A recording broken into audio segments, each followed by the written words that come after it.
I want to talk a little bit about triads. Um, so I know a lot of guitar players that are really good songwriters and really good at like these kind of open position chords and putting a capo on to do different keys and things.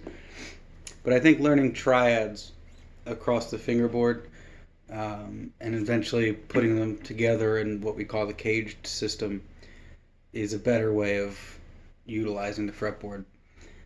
So we'll start with an A major chord. I suspect most people know this chord. However you want to finger it, it doesn't matter. But what we'll do is we'll do sets of 3 strings. So we'll start with just the first thinnest 3 strings, and we'll play our A major chord and just focus on those. So we have this 2-2 open. And if we look at those notes and see what they are, we have an A C sharp, and an E. Let me back up a bit here. And those notes exist in other places. So what we can do is what's called inversions. We can invert those notes. So instead of going A, C sharp, E, we can go C sharp, E, A, or E, A, C sharp. And to do that, what we do is we take these 3 notes here. This one is A, and we're going to move it up to find the closest C sharp, which is right there. We'll take this C sharp note and move it up to this E, and we'll take this E note, the open E, and move it up to that A. So we get these. And then we do the same process again, and we get this one. E, A, C sharp. And if we do it again, we're an octave higher than we started. And it just repeats. And if we do that in all of the keys, you'll find that there's only 3 shapes. Different frets, obviously, but 3 unique individual shapes that your fingers make. So I'll just play a couple of them. I'll start with C and go around the circle of fifths. You got C, C,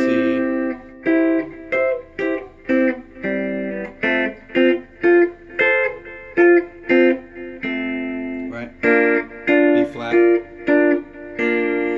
And at first, you might find yourself like hunting and looking for these notes, but I think after you do a couple of keys, you'll find that all you need to look for is the root note, and then you can build that triad around it because you know the shape. I know if my root note is on the thinnest string here, the high E string, that my triad, my major triad shape is going to look like that.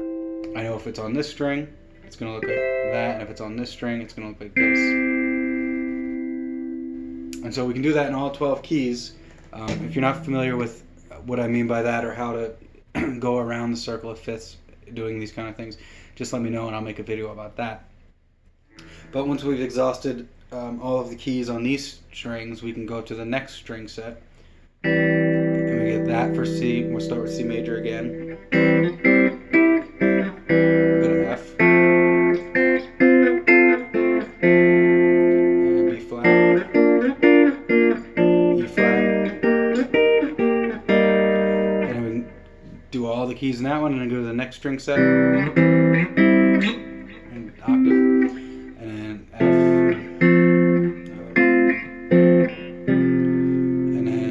String set. And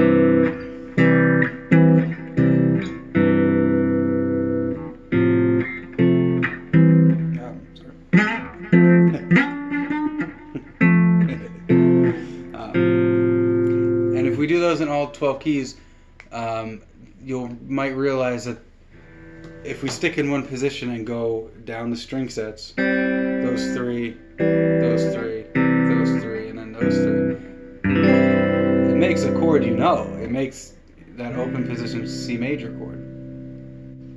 Same with like F major and your G major. It'll make those shapes. And you'll find that, you know, if I'm playing in C major, you know, but I want to play something a bit higher up on the neck, I can play that using the triads.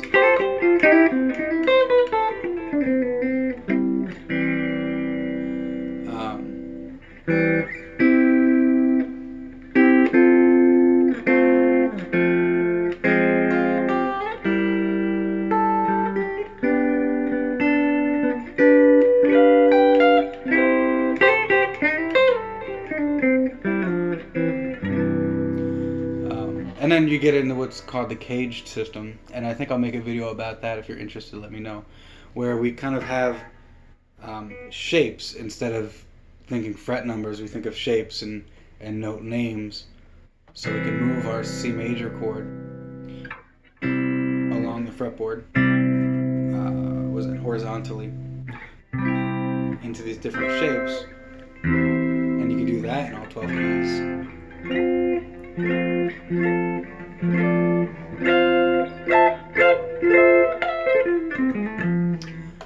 And if you do that in all 12 keys, you have a really solid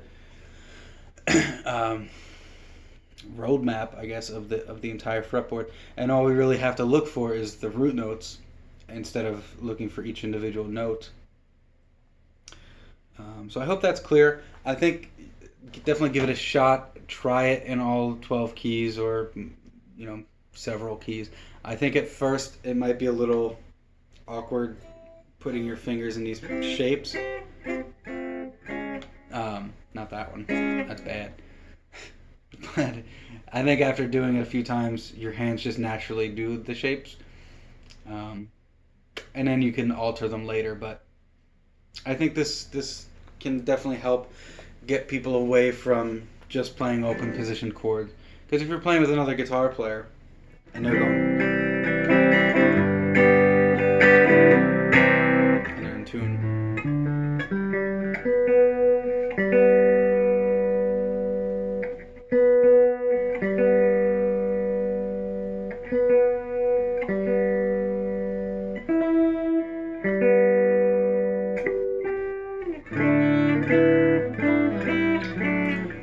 you don't want to be doing the same thing.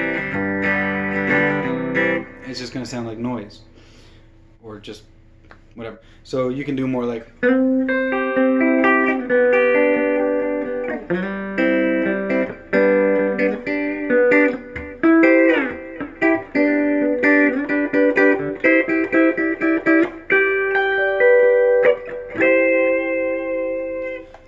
I think of a lot of Beatles stuff. They do a lot of